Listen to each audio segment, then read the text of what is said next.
তো hello everyone, আমি নিবেদিতা আবার চলে এসেছি তোমাদের সাথে একটা নতুন টিউটোরিয়াল ভিডিও শেয়ার করতে। আজকে আমি ব্রাউন কালারের মধ্যে একটা সুন্দর কাটক্রিজ আই মেকআপ দেখাবো, যেটা তোমরা ব্রাইডাল বা পার্টি মেকআপে ইজিলি করতে পারবে। তো চলো পরপর স্টেপগুলো আমরা ফলো করি। ভিডিওটি যদি ভালো লাগে লাইক কমেন্ট শেয়ার করে দিও এবং চ্যানেলটিকে সাবস্ক্রাইব করে রেখো এই ধরনের নিত্য নতুন ভিডিও পাওয়ার জন্য। প্রথমেই দেখলে আমি আইব্রোকে কম করে নিলাম। যারা আইব্রো ড্র করতে পারো না, আমার চ্যানেলে অলরেডি আইব্রোর ভিডিও দেওয়া আছে, তারা গিয়ে চেক আউট করতে পারো। এরপর আইব্রোটাকে সুন্দরভাবে কনসিলার দিয়ে ক্লিন করে নেব। এখানে আমি ফেয়ার শেডের কনসিলার ইউজ করেছি, তোমরা যে কোনো কনসিলার ইউজ করতে পারো, তবে যেন তার শেডটা ফেয়ার হয়, তাতে তোমাদের আইশ্যাডোর লুকটা বেশি ভালো করে পপ আউট হয়ে আসবে।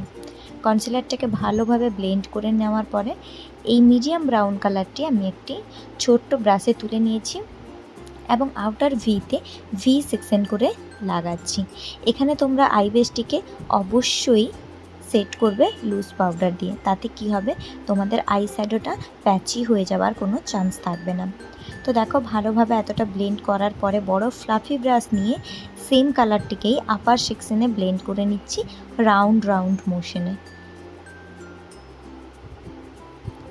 ইনার থেকে আউটার পুরো কর্নারটির ধরে আমি ক্রিজ লাইন বরাবর কালারটিকে ছড়িয়ে নিচ্ছি। এখানে আমি এক্সট্রা কোনো কালারের ইউজ করিনি। এরপর আমি এখানে ডার্ক ব্রাউন এই কালারটি নিয়ে নেব একটি ছোট পেন্সিল ব্রাশে এবং একদম আউটার ভি বরাবর ব্লেন্ড করে নেব। আমি এখানে প্রত্যেকটা কালার মেনশন করে দিয়েছি যাতে তোমাদেরও কালারটাকে নিয়ে কাজ করতে ভালো সুবিধা হয়। তবে কালারটিকে নিয়ে ব্রাশটাকে অবশ্যই ঝেড়ে নেবে, তারপর ওটাকে অ্যাপ্লাই করবে, নাহলে ফল আউটের প্রবলেম হতে পারে।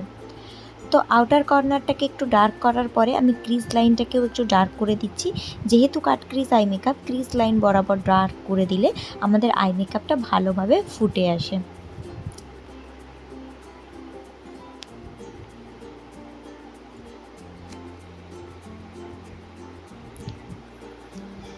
এবার দেখো আমি যে দুটো কালার অ্যাপ্লাই করেছি, এখানে আমি দেখিয়ে দিচ্ছি দুটো কালারের মধ্যে কিন্তু ফাঁক আছে।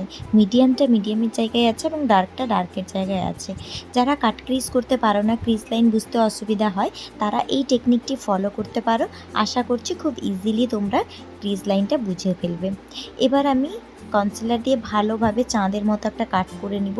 এখানে আমি ইনার কর্নার থেকে কাটটা করছি, আর তোমরাও এইভাবে মিডিলে কনসিলার লেকে ওপরের দিকে তাকাবে, তাহলে তোমরা কোন লাইনটা ক্রিজ লাইন তাটা সুবিধেভাবেই বুঝতে পারবে। ভালোভাবে কনসিলারটাকে লাগিয়ে নেওয়ার পরে ব্রাশের মাধ্যমে কনসিলারটাকে ড্যাব ড্যাব করে ব্লেন্ড করে নেব এবং আই মেকআপে যাব।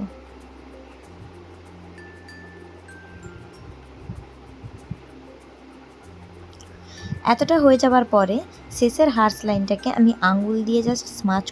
এরপর ছোট্ট ব্লেন্ডিং ব্রাশের মাধ্যমে ডার্ক কনসিলারটি নেবে। আমি আবারও তোমাদেরকে কালারটা দেখিয়ে দিচ্ছি। এই ডার্ক কালারটি নেবে, তারপর এটাকে আউটলাইনে বরাবর ব্লেন্ড করবে এবং হালকা হাতে ইনারের দিকে টেনে নেবে।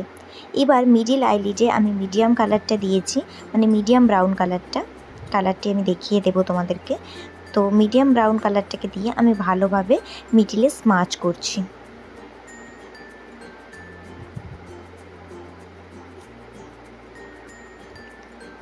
মিডিয়াম কালারটিকে দিয়ে আমি মিডিল থেকে ইনারের দিকে হালকা হাতে স্মাচ করব অ্যান্ড দেন একদম ইনারে একদম লাইট নিউড কালারটি দিব এবং প্রত্যেকটা কালারের সাথে প্রত্যেকটা কালারকে ভালোভাবে ব্লেন্ড করে নিব। কালারগুলোকে যদি ভালোভাবে ব্লেন্ড না করি সেক্ষেত্রে প্রবলেম হবে।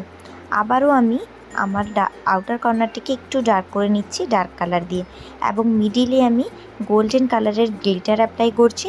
গ্লিটারটি আমি তোমাদেরকে দেখিয়ে দিচ্ছি।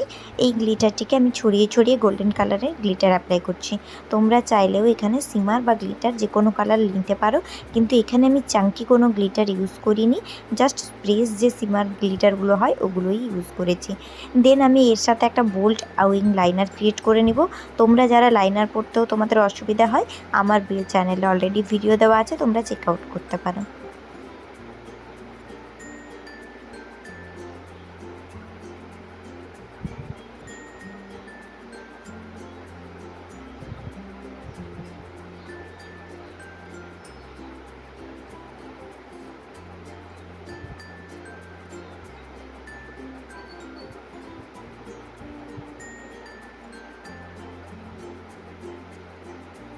তো লেস পরে নেওয়ার পরে এই ছিল আই মেকআপটি। কেমন লাগলো টিউটোরিয়াল ভিডিওটি অবশ্যই জানিও।